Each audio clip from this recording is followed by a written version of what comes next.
Good morning. The 9,896th meeting of the Security Council is called to order.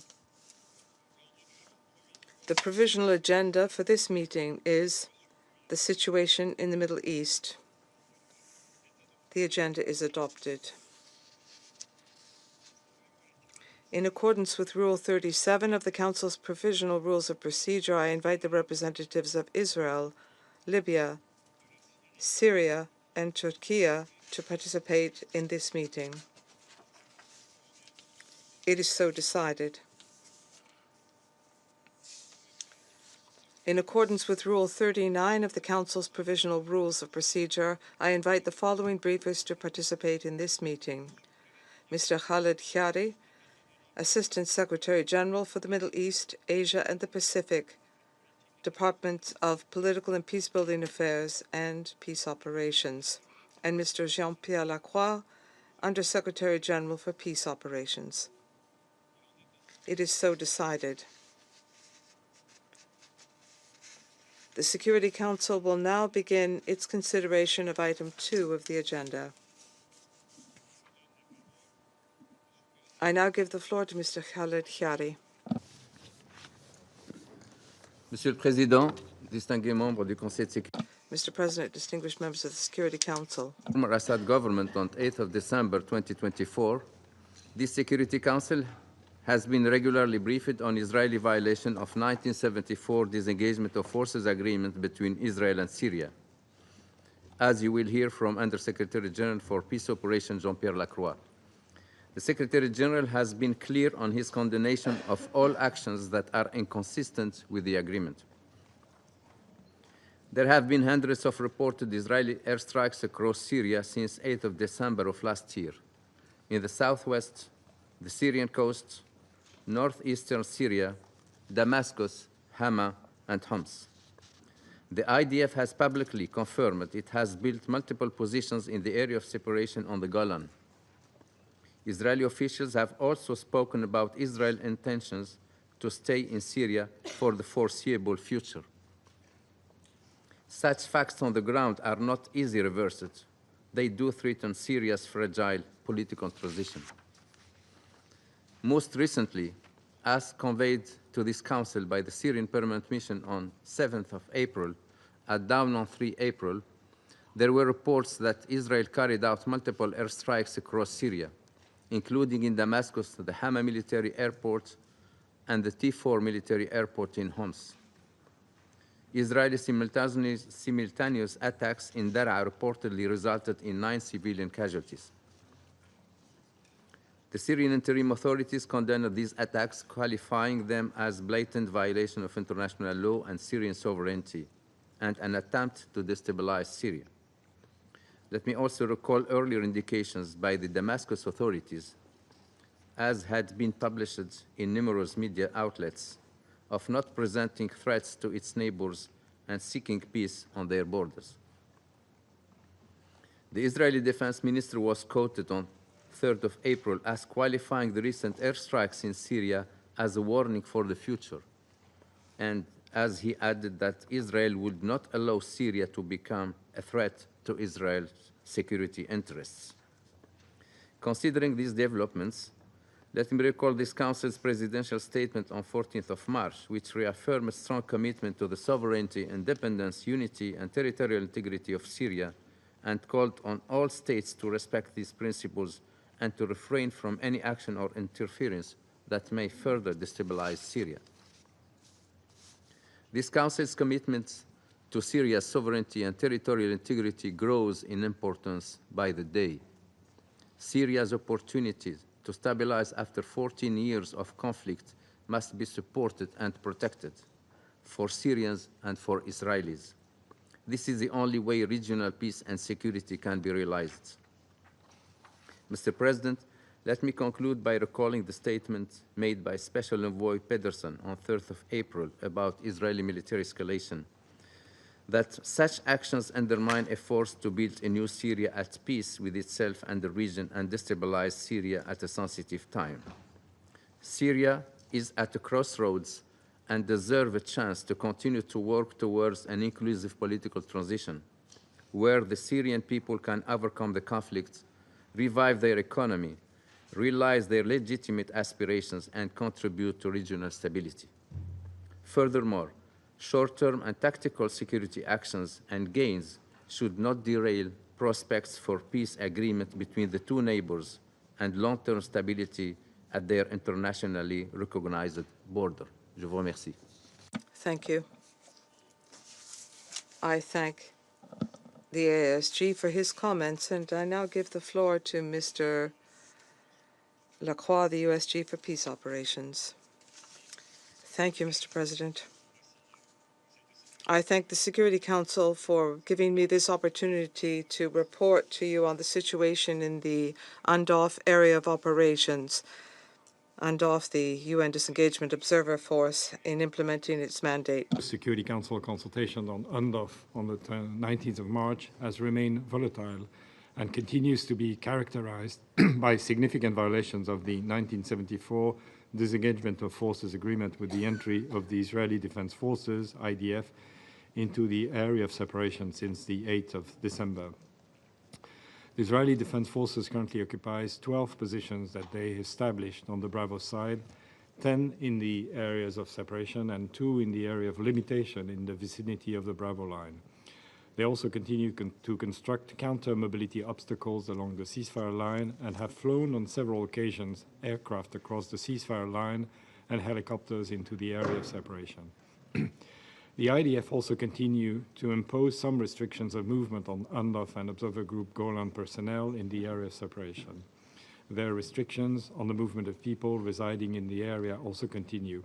Residents in some areas have protested disruptions from IDS activities, including farming, detention of civilians, and seizure of large numbers of livestock, and we have conveyed these concerns to our Israeli interlocutors. Some residents have also appealed to UNDOF to ask the IDF to leave their villages. Monsieur le Président.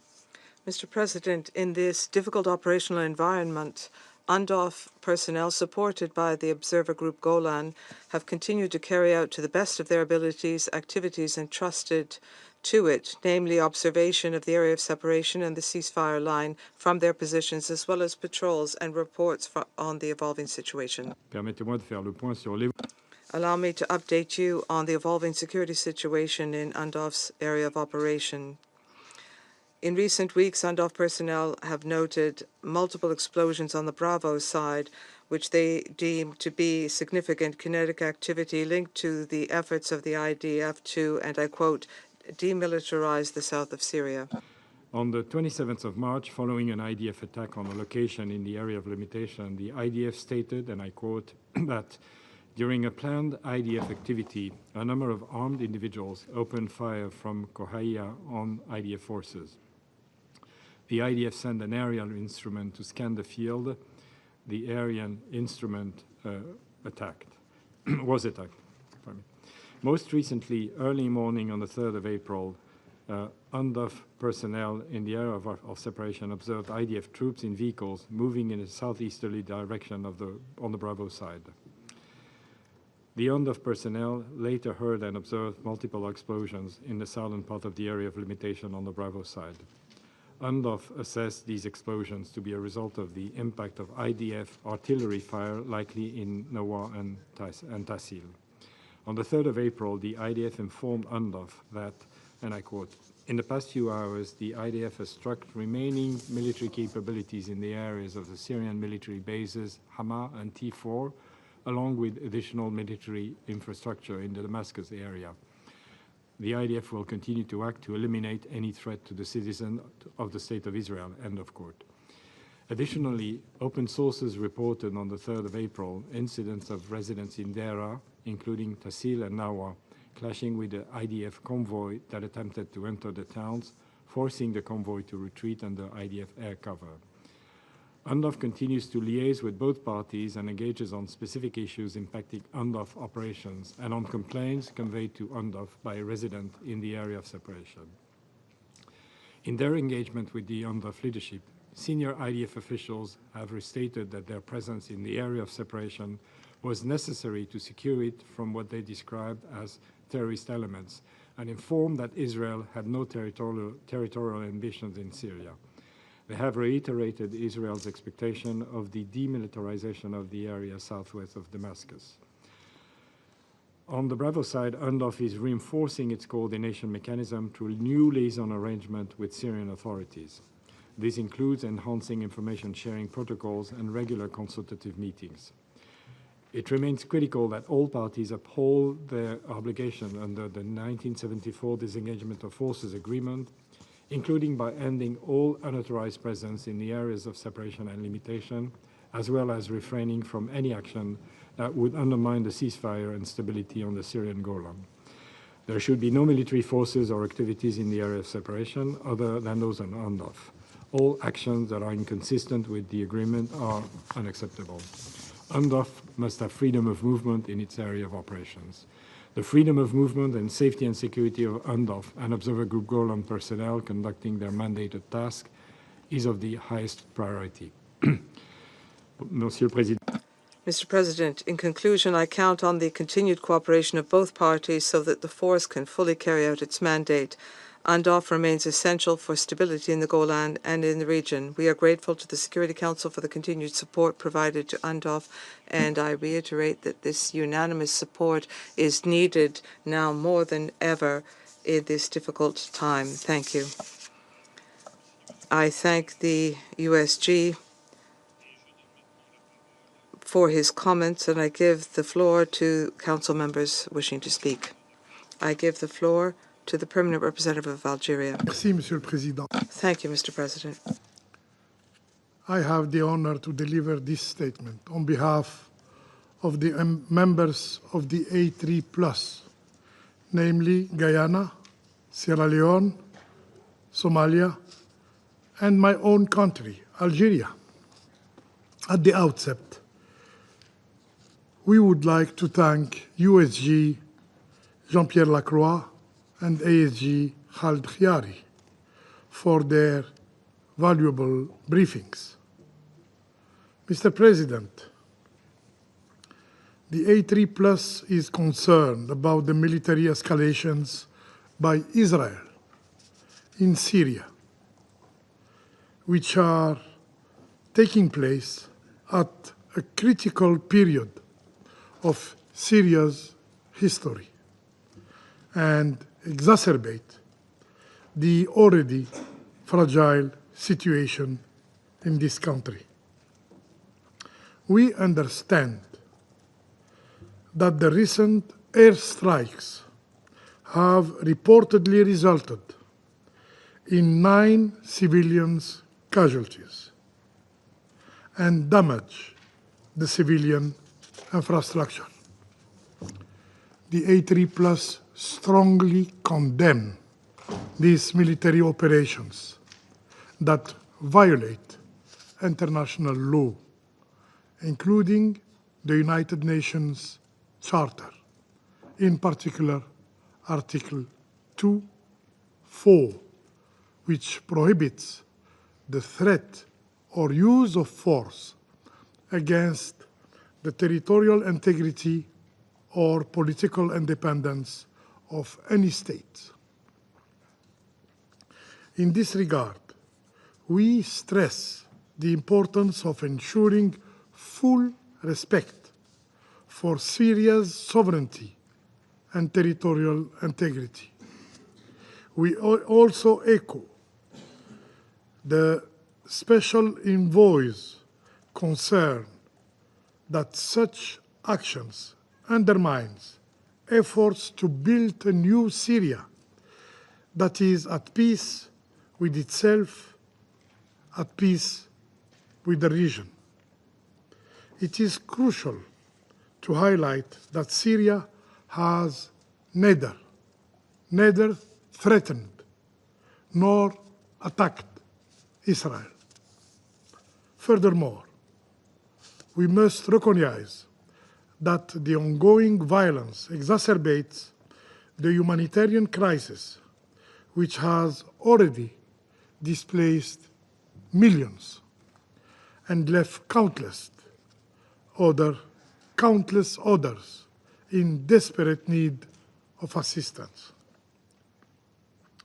it is vital to reiterate that both civilians and civilian infrastructure must be protected in accordance with international humanitarian law.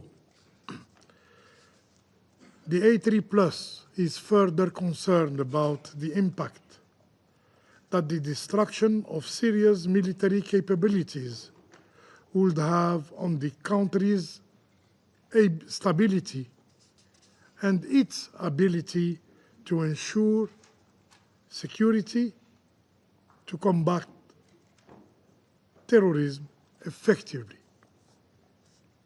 The A3+ reaffirms its unwavering commitment to the unity, to the sovereignty, to the independence, and to the territorial integrity of Syria.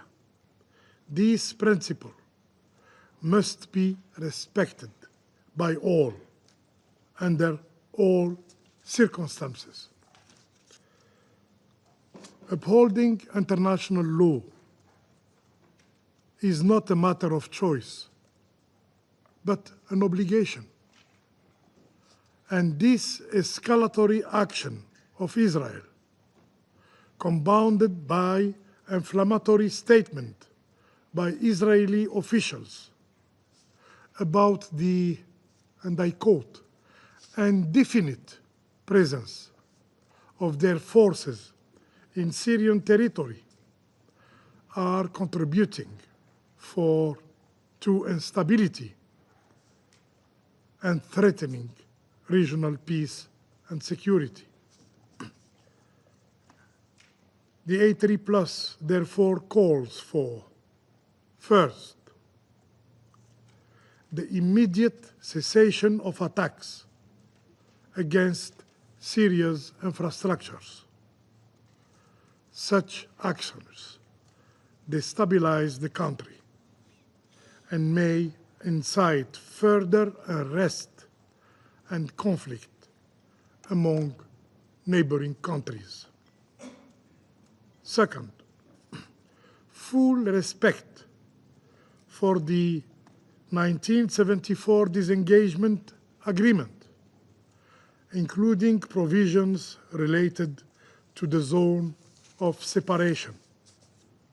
In this regard, we underscore that there should be no military forces, no military equipment or personnel in the area of separation other than those of Endov.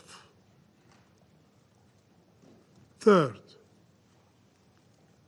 an end to the Israeli incursion and the complete withdrawal of its forces from Syria's territory.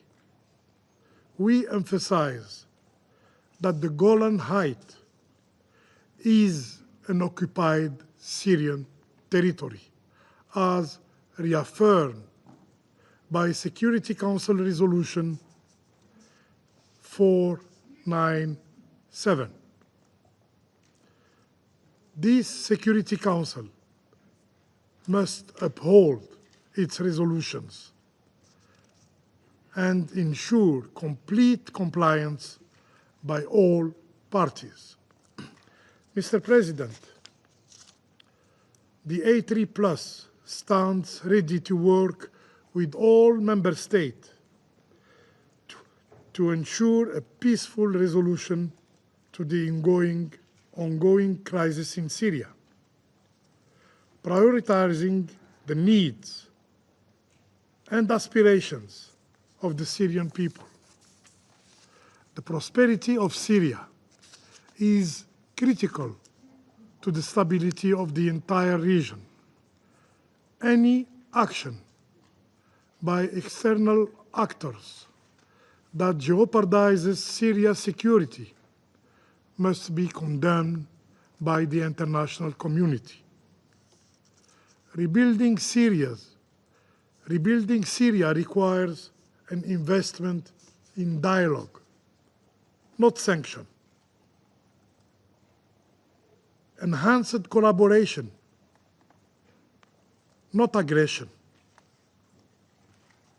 and steadfast support, not desertion.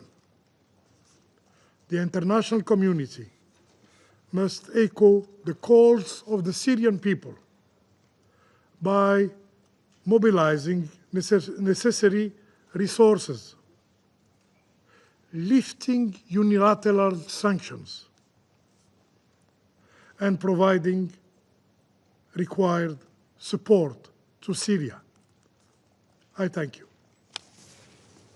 Je remercie. I thank the permanent representative of Algeria for his statement on behalf of the A3+, and I now give the floor to the distinguished representative of China. 主席， President, I thank USG Lacroix and ASG Chiari for their briefings. In December last year, under the pretext of a quote-unquote limited and temporary operation, Israel deployed troops in the Israeli-Syrian area of separation and has maintained the deployment to this day. During this period, the Israeli military has frequently conducted airstrikes against Syria, promoting the so-called demilitarization in southern Syria. Last week, Israel launched airstrikes on multiple targets within Syria, causing significant casualties and damage to facilities. Israel's actions severely violate international law and infringe upon the sovereignty, unity, and territorial integrity of Syria. We condemn these actions and urge Israel to withdraw, to immediately put an end to these attacks and to withdraw from Syria territory as soon as possible. The 1974 disengagement agreement should be upheld, and the fulfillment of UNDOF's mandate should be ensured. At present, the situation in Syria remains at an important and sensitive stage. A smooth political transition is the key to restoring peace and stability in Syria and should be the primary goal of the joint efforts of all parties. We hope that the Syrian interim authorities will follow the principles set out in Council Resolution 2254 and engage in broad dialogue and consultation with all sectors in Syria to promote an inclusive political process. In this regard, we call on all parties to actively support and cooperate with the work of Special Envoy Pedersen. We urge the Syrian interim authorities to advance investigations into the coastal violence incident in a transparent and responsible manner with the timely release of the results and under the oversight of the international community. I also want to reiterate that the Syrian interim authorities should fulfill its counter-terrorism obligations and take decisive measures to combat all council-listed terrorist organizations, including the ETIM, also known as the Turkistan Islamic Party. President, since the outbreak of the current round of the Israeli-Palestinian conflict, the Middle East has been mired in deep turmoil. Recently, Israel, ignoring strong opposition from the international community, has resumed military operations in Gaza, posing further challenges to regional security and stability, which is deeply concerning. We urge all parties concerned to exercise calm and restraint, abandon the obsession with the use of force, refrain from actions that could exacerbate tensions in the region, return to the right track of a political settlement, and resolve their differences through dialogue and negotiation. The international community, especially influential countries, should step up diplomatic efforts and play an active and responsible role in the political settlement of the conflict. China is ready to work with the international community to continue to make unremitting efforts to promote long-lasting peace and stability in Syria and to restore peace and tranquility in the Middle East. Thank you, President. Je remercie. I thank the representative of China, and then I give the floor to the permanent representative of Pakistan. Thank you, Mr. President. We thank you for convening this urgent meeting requested by Algeria and Somalia in response to the latest wave of Israeli aggression against the Syrian Arab Republic. We also thank Under-Secretary General Jean-Pierre Lacroix and Assistant Secretary General Khalid Khiari for their briefings. Pakistan is deeply alarmed by Israel's ongoing and escalating attacks on sovereign Syrian territory. These strikes represent a flagrant violation of the UN Charter, international law, relevant Security Council resolutions, and the 1974 Disengagement Agreement. The recent airstrikes targeting multiple locations in Syria, including civilian infrastructure and urban centers, have caused civilian casualties and pose a grave threat to regional and international peace and security. Such actions further undermine Syria's pursuit of political stabilization and national reconciliation, objectives that are supported by this Council and the wider international community. We echo Special Envoy Pedersen's strong condemnation of these military escalations. As he rightly stated, they undermine efforts to build a new Syria at peace with itself and the region. His warning must be taken seriously. Mr. President, we are witnessing a deeply troubling pattern: continued unprovoked Israeli military aggression, repeated violations of the disengagement agreement, and illegal military presence in the area of separation, and open declarations of indefinite occupation. This blatant disregard for Syria's unity, sovereignty, and territorial integrity must be unequivocally condemned. The Secretary General's latest report also highlighted how Israeli restrictions have severely hampered UNDOF's ability to fulfill its mandate, including planned patrols and freedom of movement. The 1974 Disengagement Agreement remains binding. No force other than UNDOF should be present between the Alpha and Bravo lines. Any unilateral violation of this agreement is unacceptable. Syria's sovereignty and territorial integrity must be fully respected. Israel's occupation of the Syrian Golan remains illegal, and as per Security Council Resolution 497, is null and void. The Council must demand Israel's complete withdrawal from the occupied Golan Heights. The Security Council cannot allow illegal military actions to set dangerous precedents. The presidential statement of 14th March reaffirmed Syria's sovereignty and territorial integrity and urged all members to uphold these principles. Israel's actions are in direct violation of this consensus. The Council must act decisively and ensure accountability. Mr. President, Pakistan remains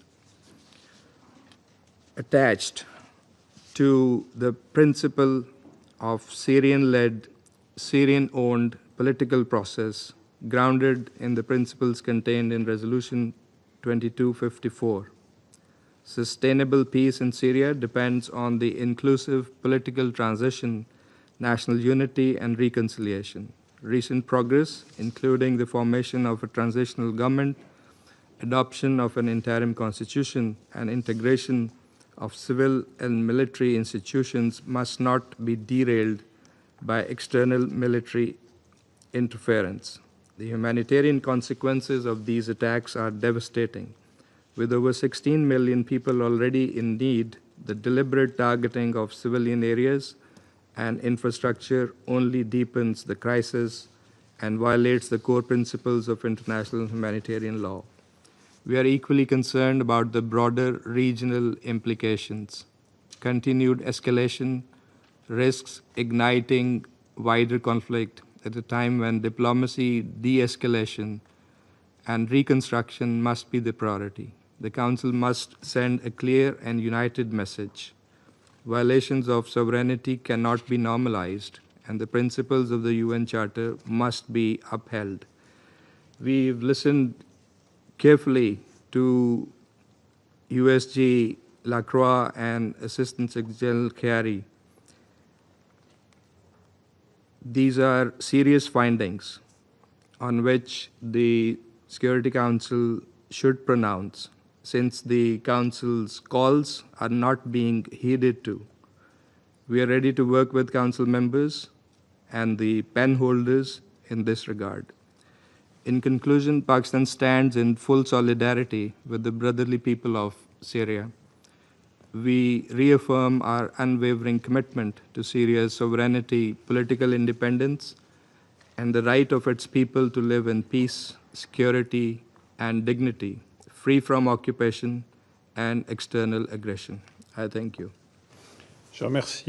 I thank the Permanent Representative of Pakistan for his statement, and I now give the floor to the representative of the United States. Thank you, Mr. President. And thank you, Assistant Secretary General Khiari and Undersecretary General Lacroix, for your briefings. As Council members, we should all agree that a stable and sovereign Syria is critical for our collective security. President Trump met with Israeli Prime Minister Netanyahu earlier this week, and they had a constructive discussion on the importance of regional peace, security, and stability. The United States shares Israel's concerns about Syria becoming a base for terrorism, and both our countries have been clear that we oppose malign actors using Syria as a platform to foment instability. We know that ISIS and al-Qaeda continue to plot and conduct attacks within Syria. And we know Hezbollah and other Iran-backed terrorists are trying to regain a foothold in Syria to threaten Israel and other regional states. And we know that terrorists, both Syrian and foreign, were complicit in last month's atrocities in western Syria. In this context, Israel has an inherent right of self-defense, including against terrorist groups operating close to its border. We welcome the Syrian permanent representative's March 3 letter to the Council, stating that Syria will not be a haven for terrorism, nor will it be a part of any axes or polarization or become involved in any conflicts or wars that threaten the security and stability of the region. This is a positive message of intent by the interim authorities. As we have said since December 8th, we will judge the Syrian interim authorities not by their words, though, but by their actions. The United States continues to support efforts that will bring lasting stability between Israel and Syria, and we hope to see a restoration of calm so Syrians can live in peace with their neighbors. Broad and enduring stability in Syria will also depend on advancing justice and accountability. We know this is true not only for American families whose loved ones have gone missing in Syria, but indeed for all whose loved ones have been missing. We continue to call on the interim authorities to respect human rights and fundamental freedoms for all, protect minorities, and advance accountability for brutal crimes, including the recent atrocities in western Syria. We have welcomed recent statements by both Israel and Turkey that they do not seek conflict with one another in Syria. The Council should recommit itself to combating terrorism in Syria, call on Iran and other external actors to stop arming and advising terrorist groups, and urge regional states to rein in the actions of proxies who threaten regional peace and security. Thank you. Je remercie, Madame. I thank the representative of the United States for her statement, and I give the floor to the representative of Slovenia. Thank you, Mr. President. I wish to thank USG Lacroix and ASG Khiari for their briefings. Mr. President, 4 months ago, Syrians opened a new chapter, bringing hope for a more stable and secure future. It is clear that many serious challenges lie ahead and will need to be addressed on the path of building a new Syria. Let me make 2 points in this regard. First, a peaceful and secure Syria is in interests of all Syrians, its immediate neighbors, and the wider region.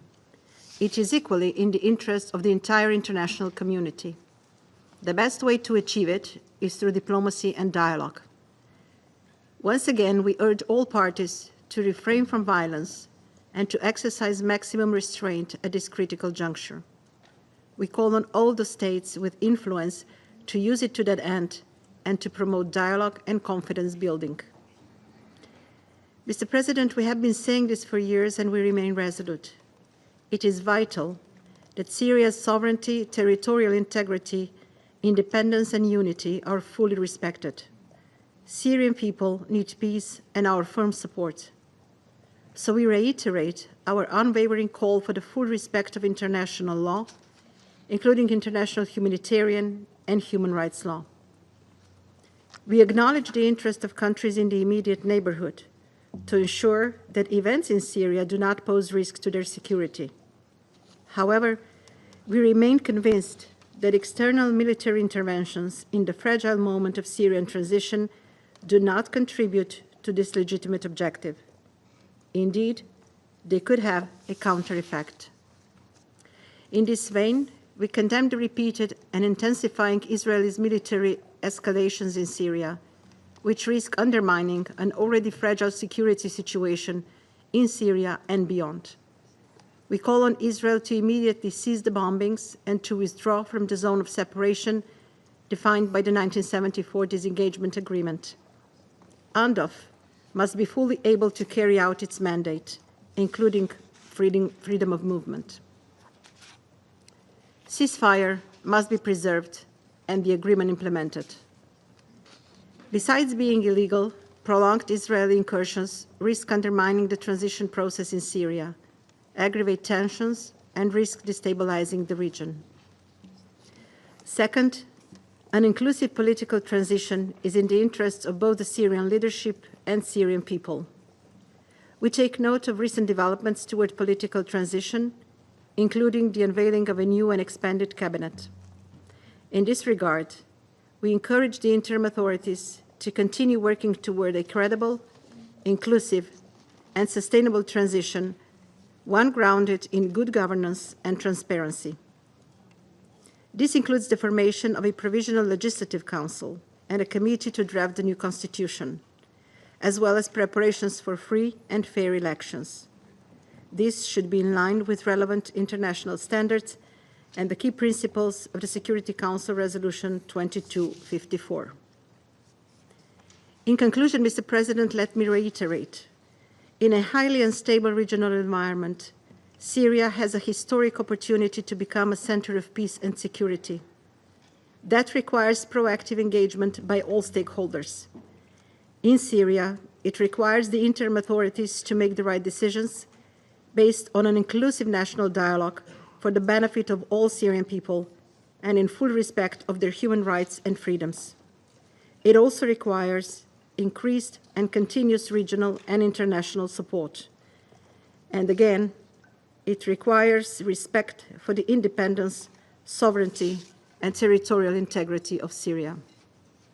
Slovenia remains ready to work with others, both in this Council and elsewhere, to assist Syrians in realizing a new Syria, free, inclusive, and secure in a secure and stable region. I thank you. I thank the representative of Slovenia for her statement. I now give the floor to the permanent representative of Panama. Thank you, Mr. President. Panama welcomes the holding of this emergency meeting at the request of Algeria and Somalia on the situation in Syria, and we welcome the reports provided by the ASG for the Middle East, Asia, and the Pacific, Mohammed Khaled Khiari, and by USG for Peace Operations, Jean-Pierre Lacroix. Their explanations have given us an update on recent incidents which are disturbing. Our country reiterates its strong commitment to the principles of the UN Charter, in particular, respect for sovereignty, independence, unity, and territorial integrity of the entire territorial extension of the Syrian Arab Republic, as well as its inalienable right to determine its future without any form of foreign interference and in accordance with international law. On the 1st of March, the formation of a new government in Syria was announced. We believe that this new phase is an opportunity to work towards an inclusive political process, guaranteeing the participation of all citizens without distinction with regard to their ethnic origin, belief system, or gender, and which will contribute effectively to stability and security for Syria and the region. Syria needs the assistance and the firm commitment of the international community.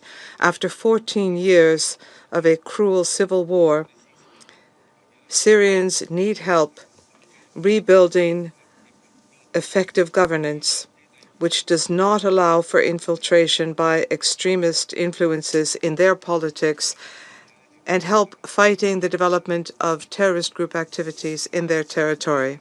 Panama endorses the appeal made by the UN Special Envoy, who underscored the urgent need to prevent any new cycle of violence in Syria and to focus efforts on promoting trust, inclusion, and economic recovery.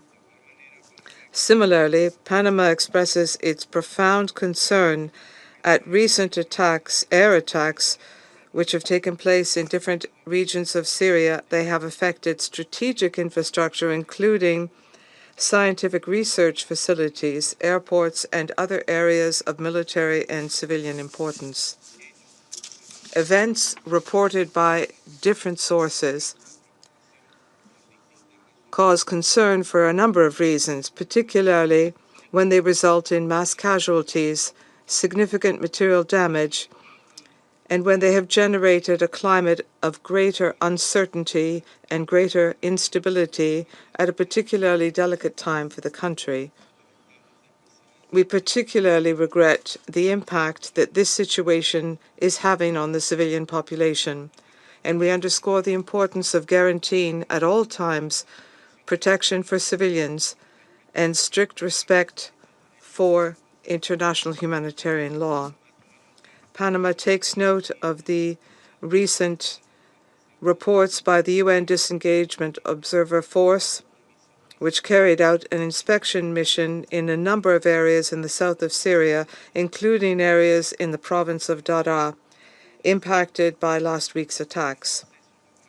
Access granted to UNDOF and UNDOF's observations have reported on the seriousness of damage in key areas, both military and civilian. Panama reaffirms its support, Mr. President, for the verification and monitoring activities carried out by the UN forces. They are essential to preserve stability, guarantee compliance with international agreements, and to protect the most vulnerable communities. Thank you. I thank the Permanent Representative of Panama for his statement, and I now give the floor to the Permanent Representative of the Russian Federation. Thank you, Mr. President. We are grateful to Assistant Secretary General for the Middle East, Asia, and the Pacific, Khalid Hiari, as well as the Undersecretary General for Peace Operations, Jean-Pierre Lacroix, for their detailed reports about the situation in Syria. We view today's emergency meeting, which was requested by our Algerian and Somalian colleagues, with the support of the Arab group, as very timely. In the 4 months since the change of power in Damascus, Israel has already carried out more than 700 strikes targeting Syria. Recently, the geographical span of these strikes has expanded. The Hama air base, as well as military bases in Palmyra, have also been targeted. The Israelis maintain control of the buffer zone, which has been occupied since after 8 December 2024, and they also occupy vast swathes of the south of Syrian territory. We have been alarmed by statements made by senior Israeli officials about the need to demilitarize the south of Syria and about the IDF's plans to remain in the country indefinitely. These actions are a gross violation of Syrian sovereignty and territorial integrity, which under no circumstances need to be called into question, regardless of who holds power in Damascus. In this context, worth noting is the statement delivered by Ahmed Shara. On the 16th of January, he confirmed his country's commitment to the 1974 Disengagement of Forces Agreement and the willingness and readiness to host and defend peacekeepers. And on the whole, despite Israeli acts of provocation, the new Syrian authorities continue not to demonstrate hostile intent vis-à-vis Israel, and they do not pose any real threats to its national security.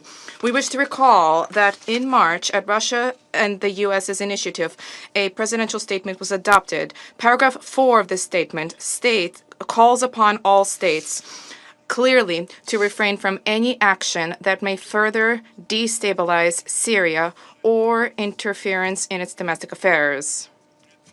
Furthermore, the permanent representative of Israel to the UN, Danny Danon, on the 9th of December 2024, sent to the Secretary General of the UN and the President of the Security Council a letter describing as temporary, limited, and defensive the nature of the measures undertaken by the Israeli army in the south of Syria, including in the deployment area of UNDAF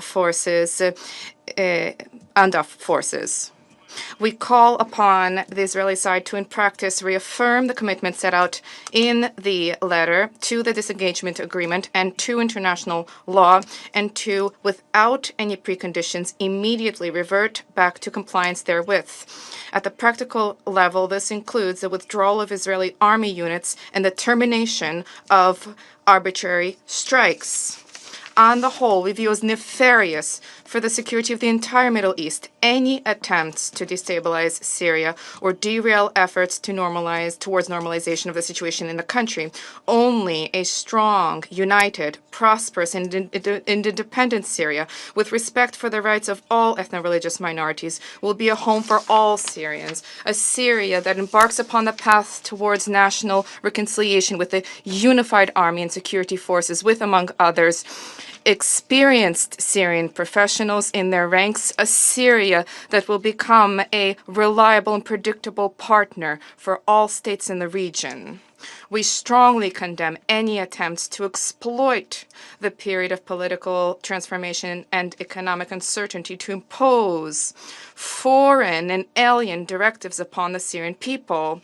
Not only such actions will be detrimental to ordinary civilians, Syrian civilians, but they may generate centrifugal processes and spawn prolonged chaos. This must be prevented. Furthermore, reaffirm our unchanging and principled position about the sovereignty of Syria over the Golan Heights.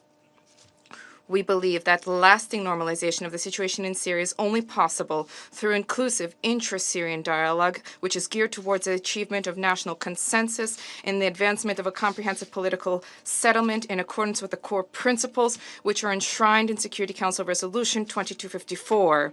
We believe that the UN needs to play a key role in accompanying the Syrian-led and Syrian-owned political process.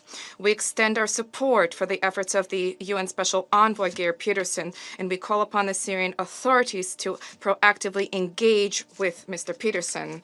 Mr. President, we wish to separately draw attention to the importance of a transparent and an objective investigation into the recent wave of violence in the coastal regions of Latakia and Tartus, where hundreds, if not thousands, of Alawite, Christian, and other ethnic and religious minority civilians were wounded and killed. We are awaiting the results of the work of the relevant commission which has been put together by the Syrian authorities, the results of which must be promptly brought to the attention of the membership of the Security Council. This demand is also set out in the relevant presidential statement, which inter alia emphasizes the need to expeditiously hold all perpetrators to account. Only on this sound, just, and inclusive foundation is it possible to build a new Syria where the rights of all ethno-religious minorities and all citizens of that country will be upheld. We trust that the Syrian authorities will adopt a constructive approach vis-à-vis implementation of the provisions of the above-mentioned presidential statement. Mr. President, the Russian Federation is a loyal, tried and true friend of the Syrian people. We have been and continue to uphold the sovereignty, independence, unity, and territorial integrity of Syria.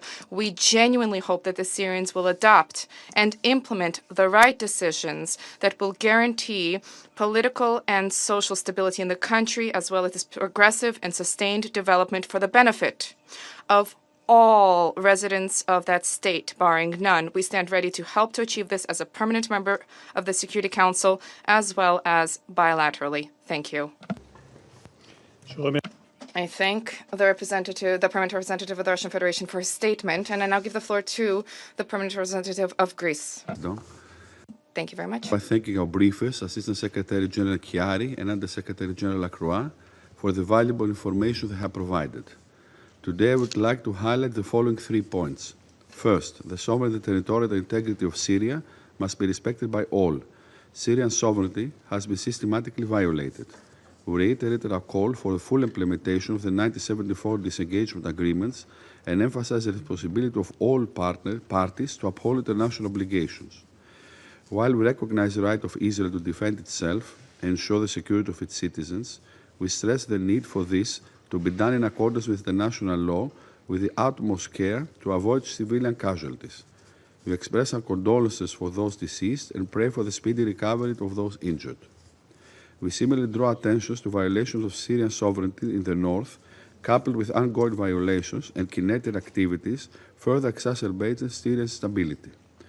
We deplore attacks in Syria north and northeast, among others on the Tishrim Dam, which is key for local water security. Greece continues to stand firmly in support of Syria's sovereignty and territorial integrity, stressing that a united, secure and peaceful Syria is the best way to ensure the well-being of its people and regional stability for Syria and its neighbors.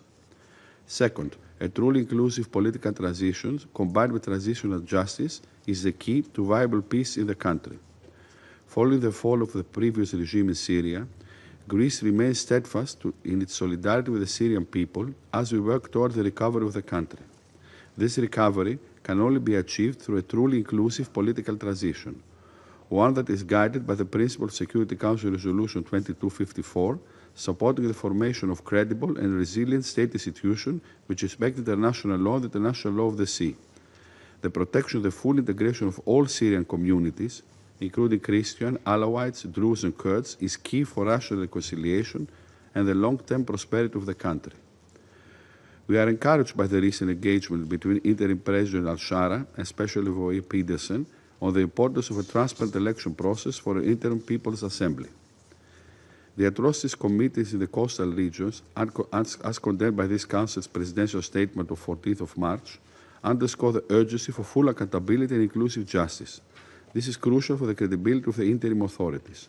In this regard, we eagerly expect the outcome of the independent fact-finding committee set up to identify those responsible for the mass killings and bring them to justice.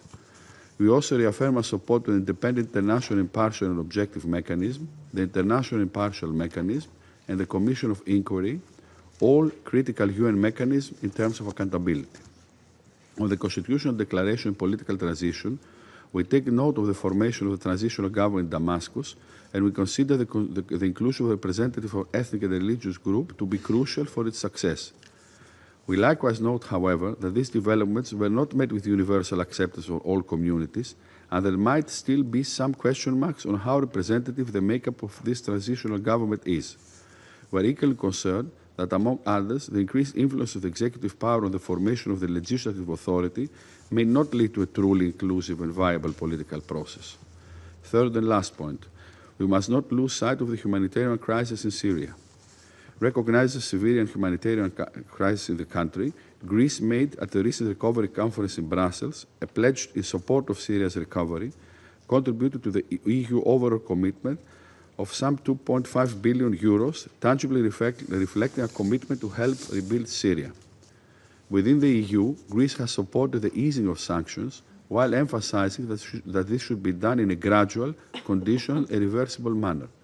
This approach is taken in solidarity with the Syrian people as a means to ensure that expectations are met in terms of an inclusive transition, accountability, transitional justice, as well as full adherence to international law, including the international law of the sea.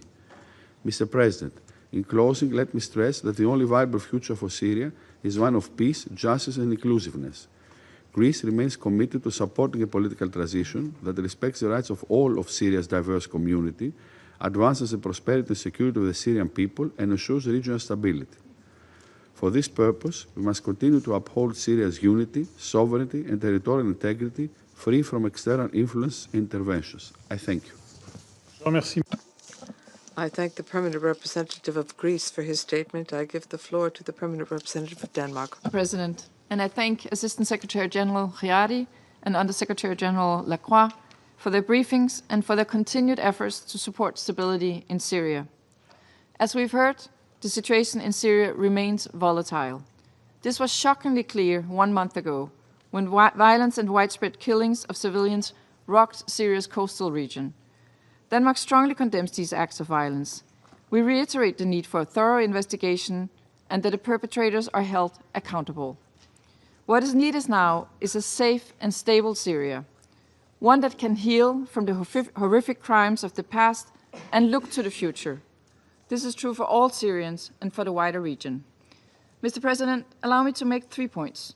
First, we reiterate our full support for Syria's territorial integrity, political independence, and sovereignty. While we acknowledge Israel's legitimate security concerns, we remain concerned by the recent Israeli attacks in Syria with reported civilian casualties. Let us be clear. Attacks against strategic infrastructure are not going to create a more stable Syria. These developments will only further fuel tensions and insecurity. Instead, the focus should be on our collectively addressing security concerns, including presence of ISIL and other terrorist groups, and the reported remaining chemical weapons in Syria. Second, Mr. President, we reiterate our full support for UNDOF and for the 1974 agreement. We call for the full implementation of the 1974 agreement between Syria and Israel. For decades, UNDOF has worked to address both Israel's and Syria's security concerns. We are deeply concerned by Israeli statements that its presence in the area of separation in the Golan Heights could be for an unlimited period. UNDOF must be allowed to implement its mandate unhindered. Accordingly, Israel must withdraw from the area of separation. Third, Mr. President, let me reaffirm Denmark's steadfast support for a genuine political transition in Syria in line with Resolution 2254, the National Dialogue, the Constitutional Declaration, and the recent announcement of the Syrian Transitional Government are all steps to this end. We further underline the importance of a truly inclusive transition where Syrian women are fully represented. This is all taking place against the backdrop of a dire economic situation with profound humanitarian consequences for the people of Syria. While the response to immediate needs remain critical, this crisis can only be addressed through sustained support for recovery and reconstruction. The UN, through Special Envoy Peterson, is well placed to assist the transitional Syrian leaderships in charting the complex path forward. Mr. President, in closing, significant strides have been made along Syria's path to a new future.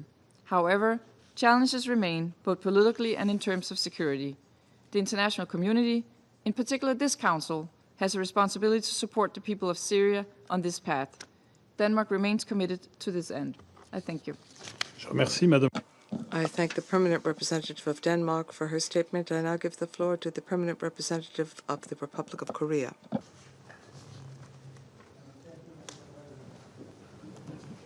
I would also like to thank ASG Chiari and USG Lacroix for their informative briefings.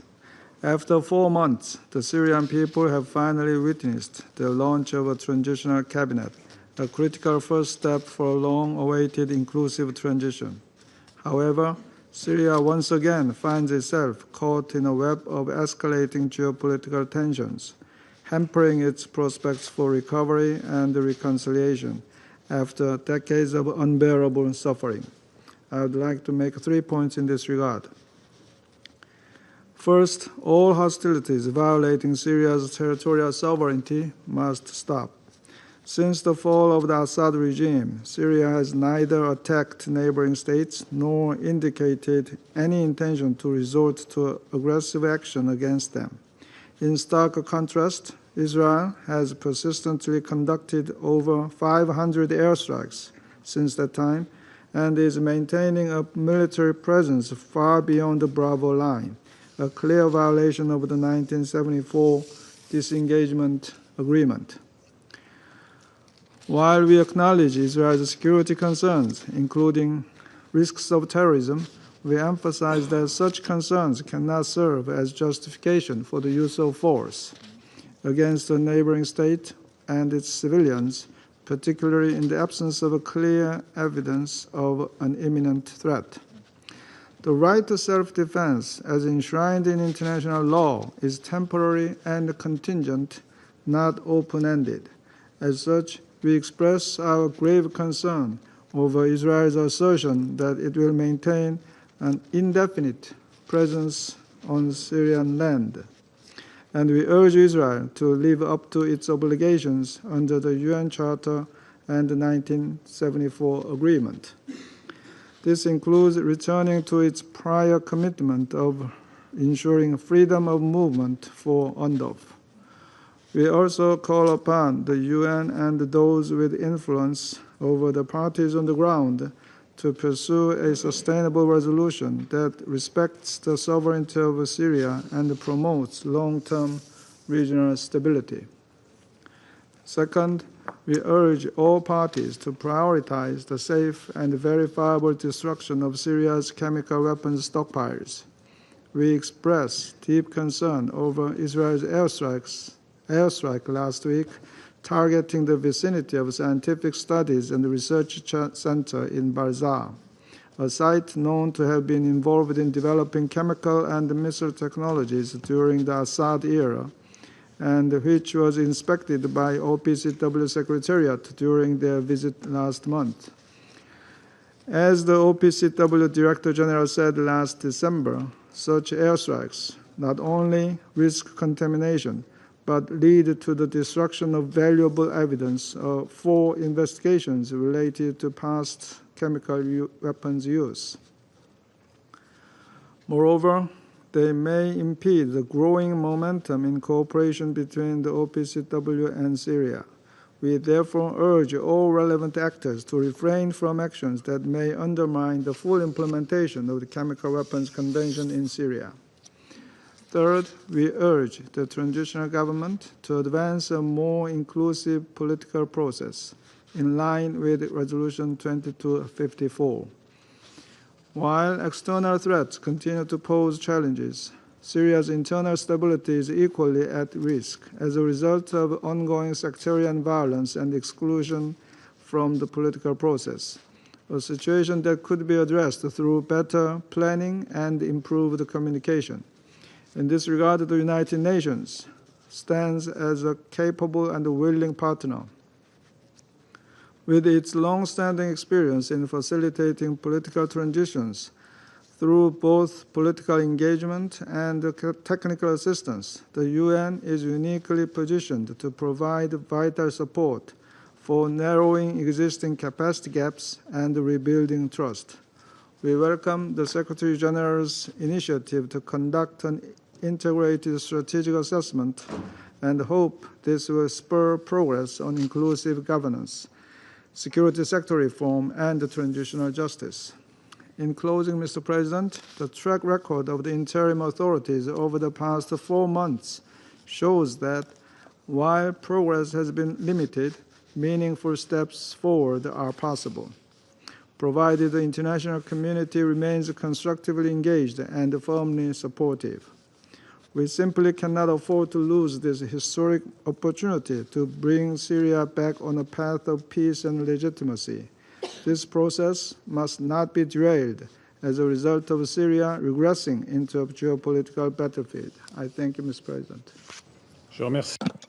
I thank the permanent representative of the Republic of Korea for his statement. I give the floor to the representative of the United Kingdom. Thank you, President. And thank you to Undersecretary General Lacroix and Assistant Secretary General Chiari for your briefing today. I will make 3 points. First, since this Council last met, Syria has made further positive progress in its political transition.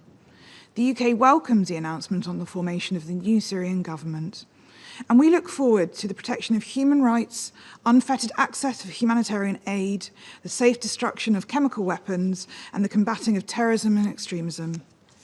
The government's formation marks an important milestone in the transition. We hope this spirit of inclusive representation will be carried forward in state institutions and in any further appointments, including to the Legislative Committee and towards a clear timeline for the next phases of the transition. The UK stands ready to work with the Syrian government to this end and to support an inclusive, stable and prosperous future for the Syrian people.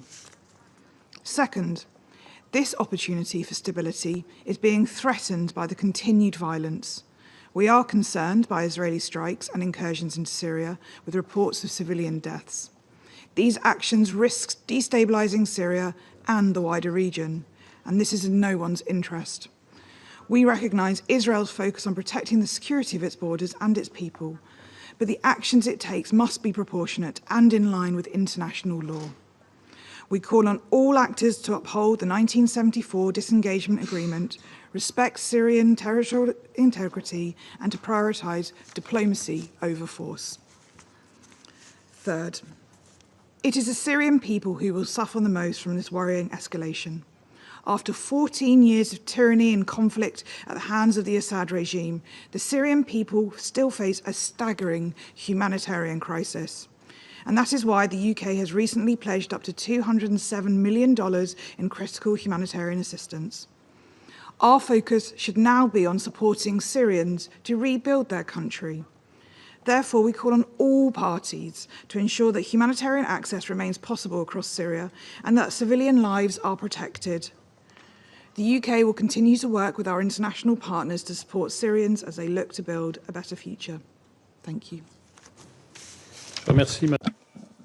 I thank the representative of the United Kingdom for her statement. I shall now make a statement in my capacity as the representative of France.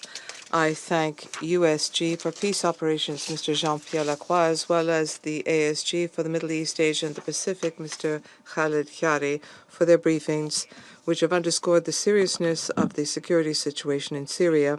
Syria is engaged in an historic transitional process since the overthrow of the Bashar al-Assad dictatorship. This opportunity has raised hopes for the Syrian people following decades of violence. The aspirations of the Syrians deserve support, and that is what France intends to do. In this unstable regional environment, political transition must enable Syria to become a center for peace and security. That means the cessation of all hostilities in Syria and respect for the sovereignty and territorial integrity of Syria in accordance with the principles of the UN Charter and the relevant resolutions of the UN Security Council. These are essential elements to guarantee a peaceful political transition and stabilization in the country. Fragmentation of Syria is not in anyone's interest. We reiterate our appeal to Israel to end its military activities on Syrian territory and to withdraw from the area of separation pursuant to the 1974 disengagement agreement with respect for the sovereignty and territorial integrity of Syria. Syria and Israel must take account of each other's security concerns.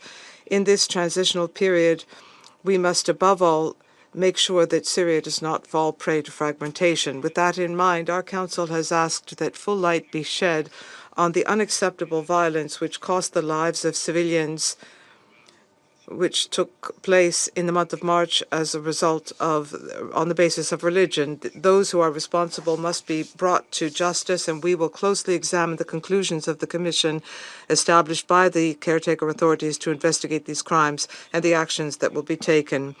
In northeast Syria, the agreement in principle signed between the caretaker authorities and the Syrian Democratic Forces is a positive first step towards a negotiated solution for the unification of Syria and guaranteeing the rights and interests of the Kurds of Syria.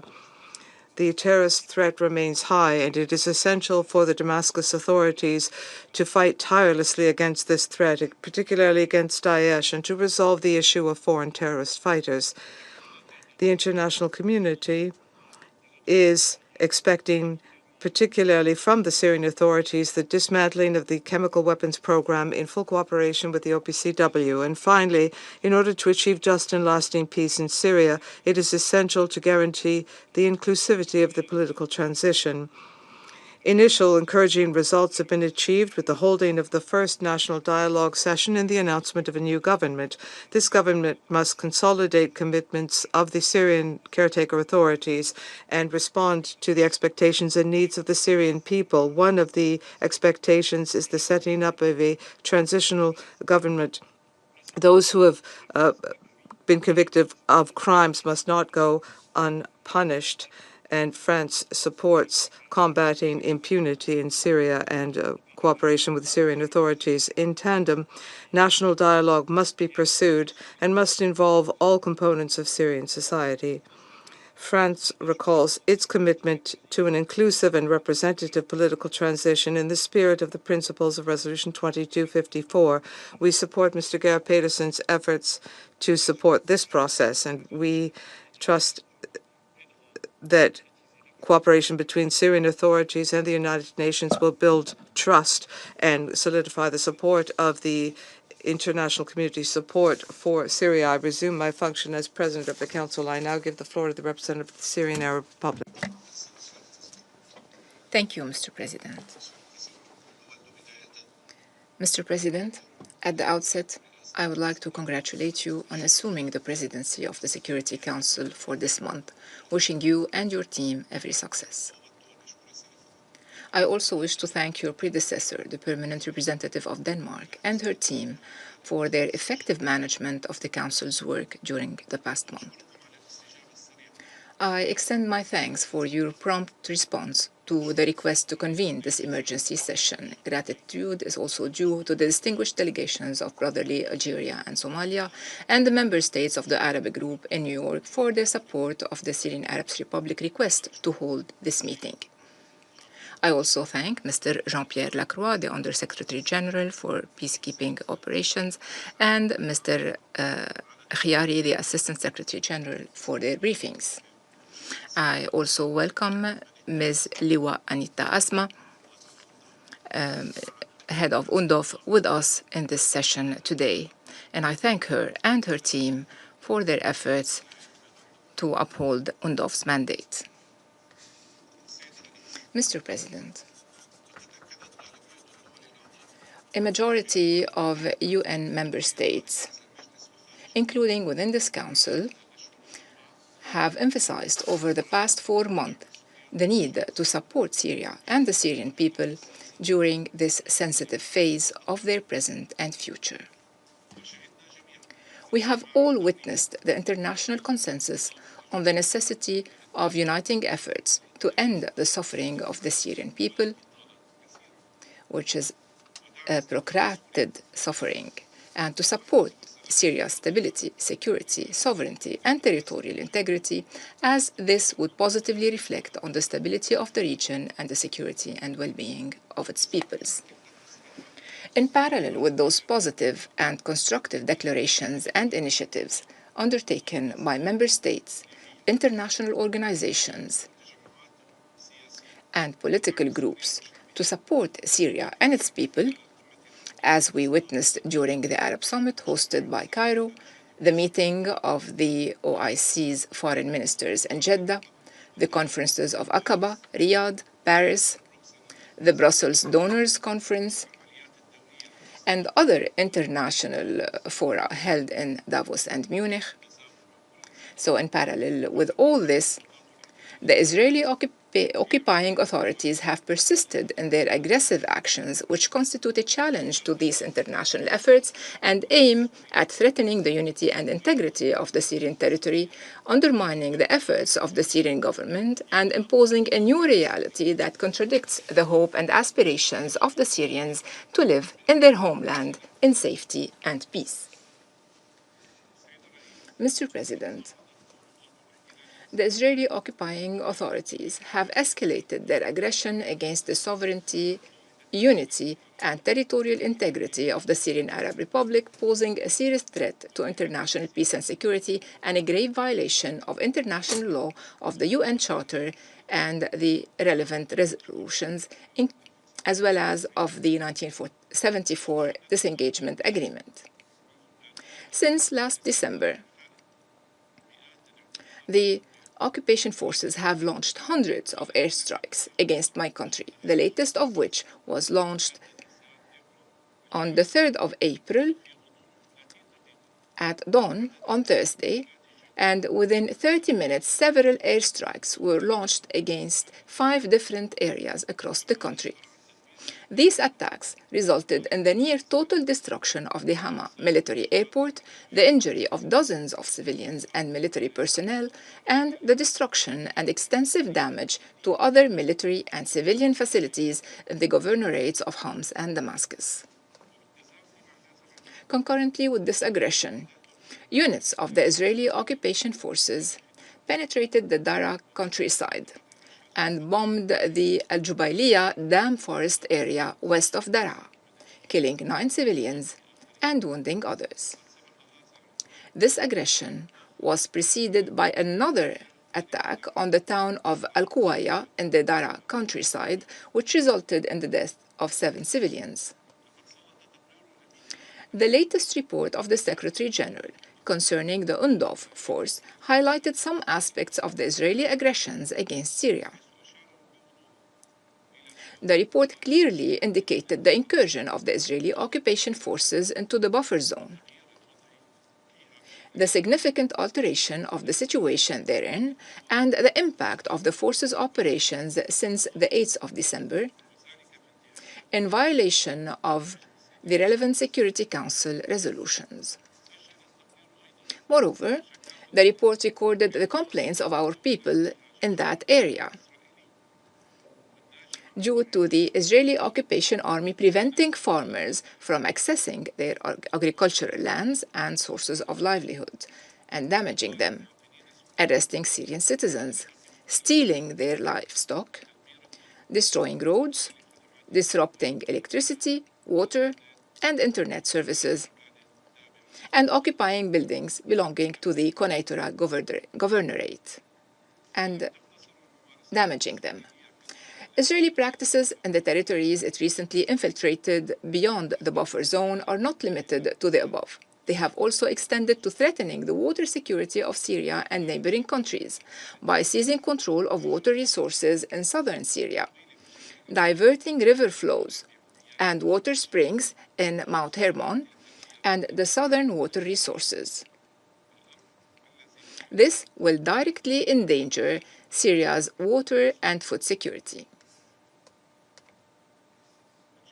On the other hand, the Israeli occupation entity continues its provocative practices against Syria and its people by establishing military outposts and bases for its forces and promoting tourist tours for settlers in the areas it has invaded. This exposes the falsity of the occupation entity's claims that its incursion is temporary and limited. It clearly reveals its aggressive and expansionist intentions and its contempt for the UN Charter, the foundation of international law, and relevant Security Council and General Assembly resolutions. Mr. President, Syria, while reaffirming the content of its 4 most recent related letters, most recently the complaint submitted to Your Excellency, the President of the Security Council, and His Excellency, the Secretary General, on the 7th of this month, which will be issued as document S/2025/216, renews its strongest condemnation of the blatant Israeli attacks and of the provocative statements by Israeli officials, calling for what they termed the disarmament of the Syrian state in the southern provinces, and for promoting false claims about protecting certain components of the Syrian national society, pretending to protect them. Syria, while expressing its gratitude to the states that have stood by its side and clearly condemned the Israeli attacks and called for their cessation, calls on the Security Council to condemn these aggressions and to take an immediate and decisive action to compel Israel to cease its ongoing aggression against Syrian territory, to withdraw immediately and unconditionally from all Syrian lands, to fully comply with the 1974 disengagement agreement, to respect the mandates of UNDOF and UNSO, and to implement the relevant Security Council resolutions, particularly resolutions 242, 338, and 497, to end the Israeli occupation of the occupied Syrian Golan and the grave threat it poses to Syria's unity, sovereignty, and security. While reaffirming its inalienable right to extend its sovereignty over all its territories, Syria rejects any Israeli attempts to interfere in its internal affairs, destabilize its security and stability, or impose a new occupation reality. Syria affirms its commitment to the UN Charter, the provisions of international law, and international legitimacy resolutions as the basis for achieving stability and peace in the region. I cannot fail to commend the efforts of the peacekeepers among UNSO and UNDOF personnel and their leadership in New York and on the field, and to commend their determination and commitment to demonstrate their willingness to fulfill their mandate despite the significant challenges they face. As a result of the practices of the occupation forces, including restrictions imposed on their freedom of movement. Syria reaffirms its willingness to spread its forces along the separation lines and to commit to the disengagement agreement. In conclusion, Mr. President, with every day that the Security Council delays upholding its responsibilities in maintaining international peace and security and ending the ongoing Israeli aggression against my country, the potential for instability increases, and the threat posed by this aggression to the region and to my country, Syria, and all the peoples of the region grows. Attempts to impose solutions by force and to give precedence to the law of force over the force of law are doomed to failure, not to mention that they do not serve regional stability and they contradict the strenuous efforts being made to consolidate the values and culture of peace in the region and advance it towards prosperity and development. Thank you, President. I thank the representative of Syria, and I give the floor to the permanent representative of Libya.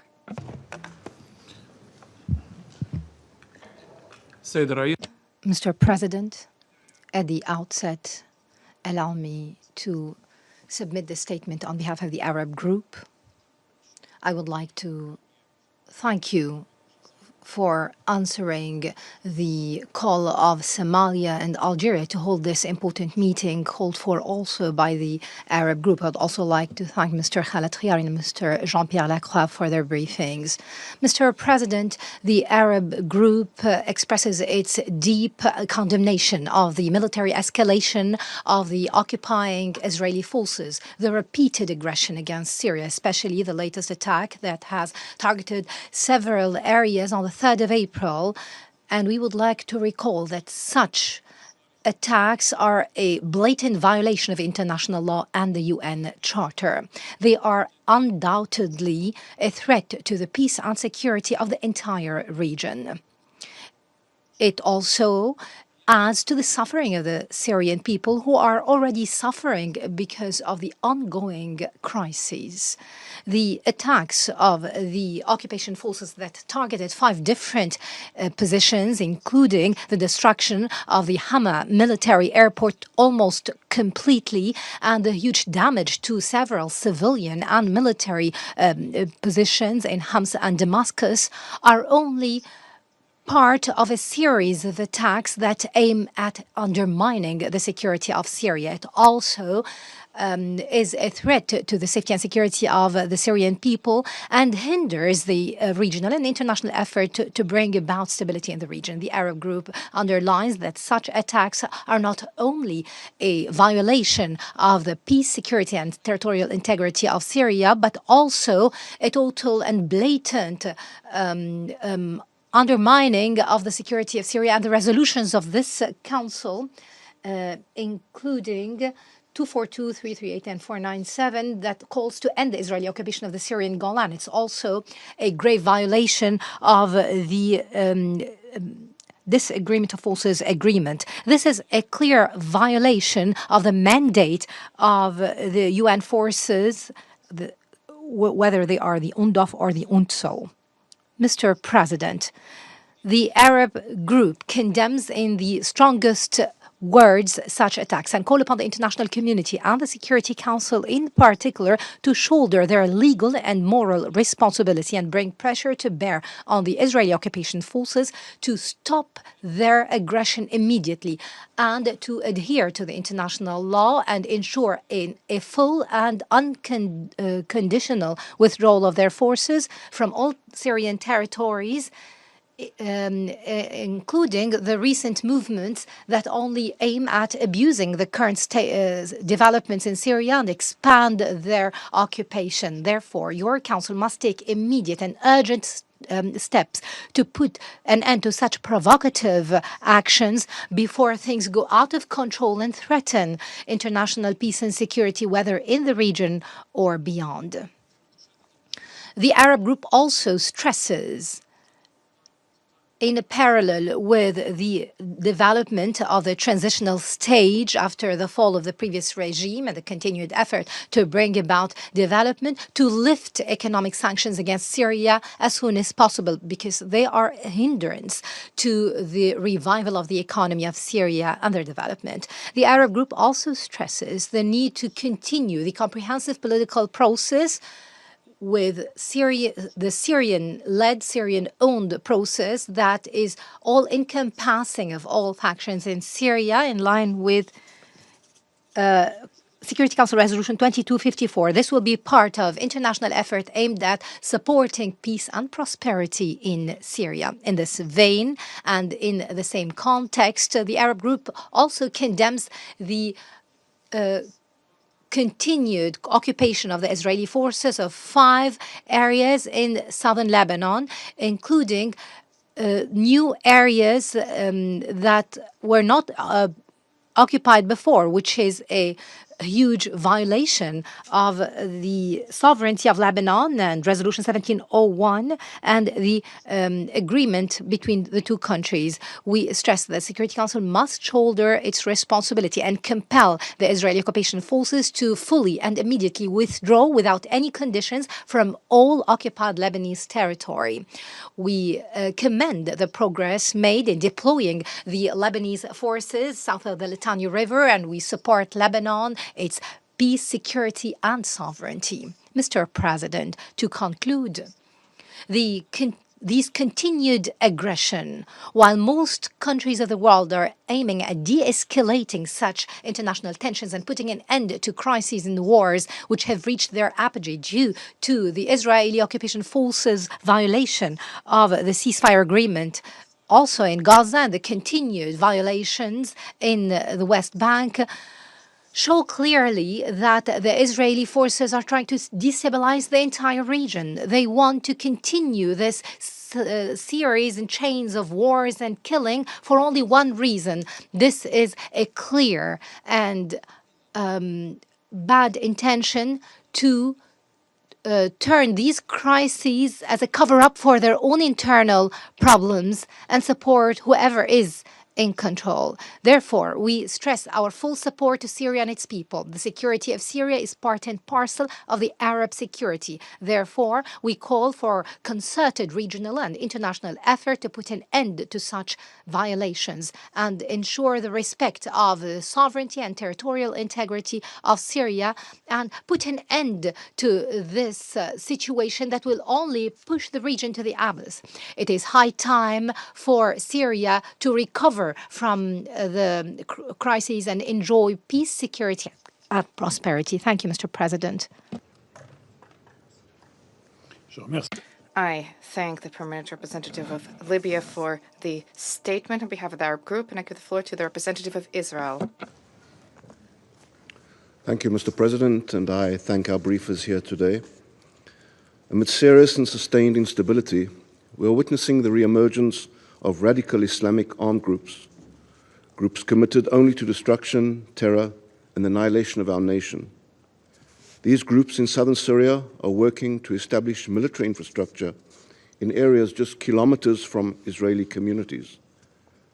That infrastructure includes rocket launchers, explosives, and underground facilities, all designed to threaten the lives of innocent civilians.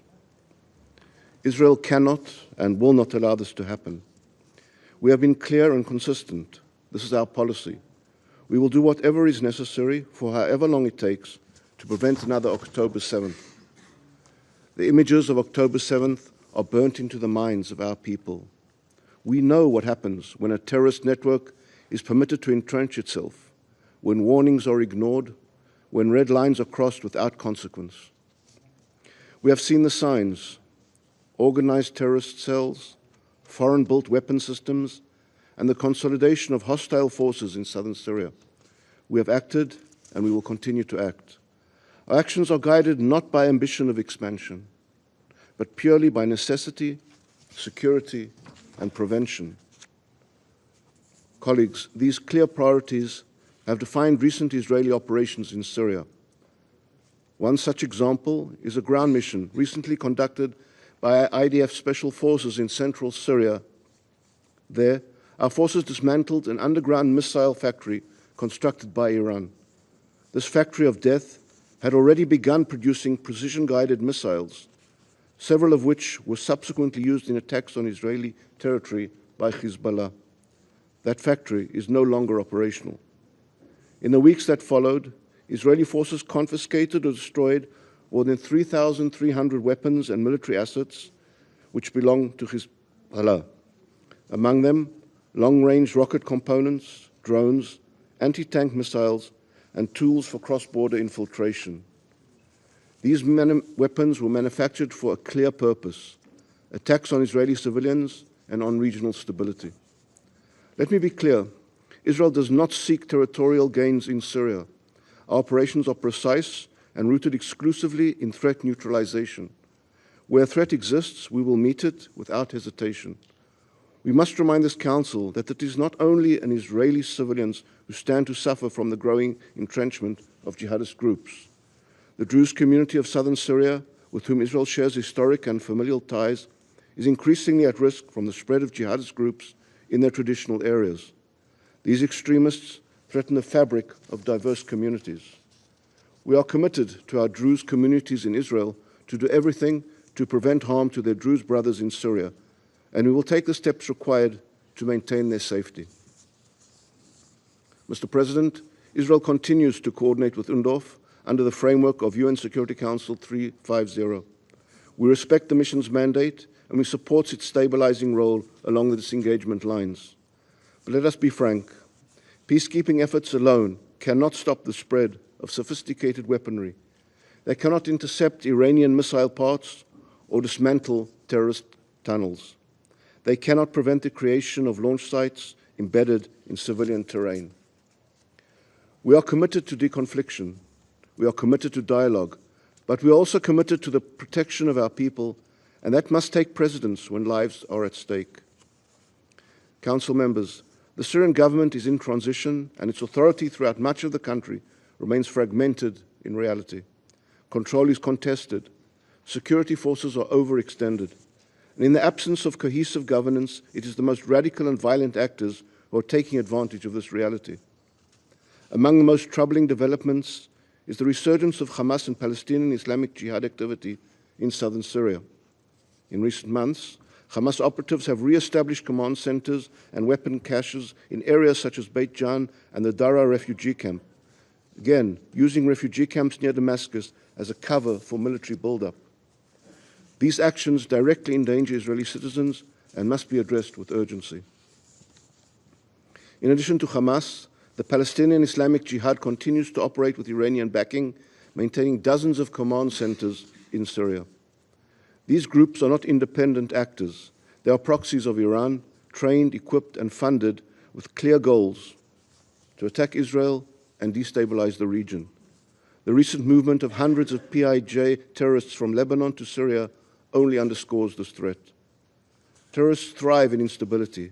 This is not theoretical. It is a pattern, one you have seen and discussed too many times in this chamber before. The Council must acknowledge this reality.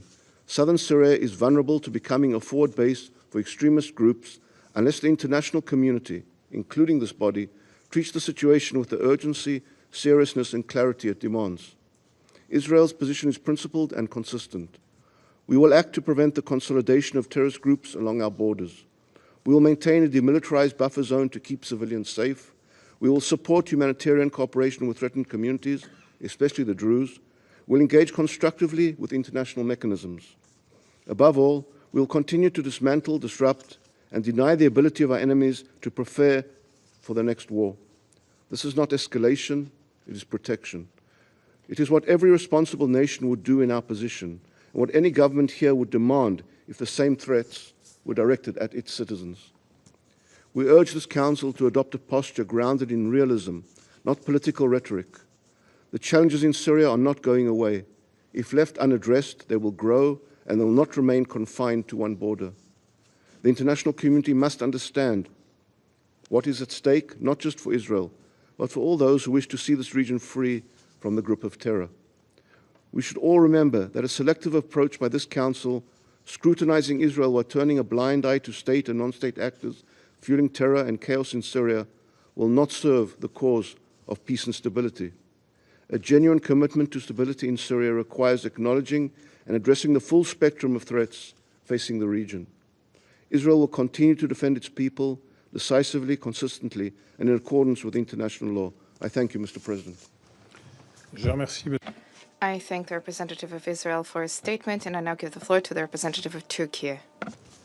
Thank you, Mr. President. At the outset, let me express our appreciation to ASG Chiari as well as USG Lacroix for their comprehensive briefings. Mr. President, we meet today at a critical moment for Syria.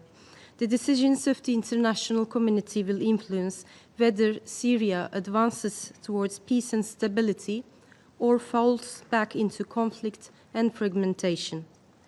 Mr. President, despite immense challenges, the new Syrian administration has made notable progress.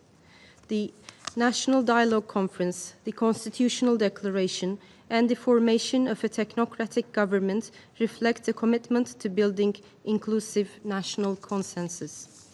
These steps signal the administration's will to lead a Syrian-owned, Syrian-led political transition in line with the aspirations of its people. We also note the responsiveness to regional and international concerns. Their engagement with various countries and their constructive dialogue established with UN bodies, particularly the Special Envoy, are commendable. We welcome Syria's proactive approach on the chemical weapons file. Its firm commitment to the complete destruction of remaining stockpiles is commendable. The Syrian authorities granted full access to the relevant sites and extended full cooperation to the OPCW technical team.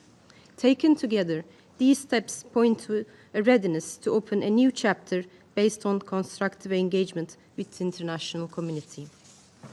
The Syrian authorities have also made clear that they harbor no hostile intent towards their neighbors. Mr. President, despite these positive signs, Israel continues its unprovoked aggression against Syria. Repeated airstrikes and land incursions without justification violate Syria's sovereignty and threaten regional stability. We echo, therefore, the condemnation expressed by the Special Envoy. This Council must act urgently to prevent further escalation. Israel's military actions not only undermine Syria's internal security, but also regional stability. They also weaken Syria's capacity to fight Daesh, directly harming our collective counter-terrorism efforts. Strikes on suspected chemical storage sites raise serious risks and hinder accountability. Syria's sovereignty, territorial integrity, and unity must be fully respected. We call on the international community, especially this Council, to end Israeli aggression and ensure full implementation of the 1974 Separation of Forces Agreement. Mr. President, eliminating terrorist organizations in Syria, including Daesh and PKK, YPG, the so-called SDF, remains essential for lasting peace and unity. We prioritize cooperation with regional countries to address shared security threats. Last month's meeting among Turkey, Jordan, Iraq, Lebanon, and Syria is a strong example of regional ownership and collective resolve. We are closely following the agreement reached between the Syrian administration and the so-called SDF. Terrorist structures must be dismantled. All armed elements must surrender their weapons to the Syrian state. All terrorist entities must be removed from Syrian territory. Security responsibilities of detention centers and camps in the northeast must be swiftly transferred to the Syrian administration. Turkey stands ready to cooperate with Syria on this vital task. Mr. President, failure in Syria is not an option. A successful political transition is imperative, not only for Syria, but also for regional stability. We must support Syrian government to build on recent gains. Yet, humanitarian funding for Syria remains insufficient. We call on all members of the international community to mobilize resources for urgent humanitarian needs and Syria's reconstruction. Barriers to cash flow and investment must be lifted. All sanctions should be removed unconditionally to enable Syria's integration and allow its people to rebuild their lives. The international community bears a collective responsibility to help the Syrian people recover with dignity. It is time to demonstrate genuine solidarity. I thank you, Mr. President. I thank the representative of Turkey for her statement. There being no further names inscribed on the list of speakers, the meeting stands adjourned.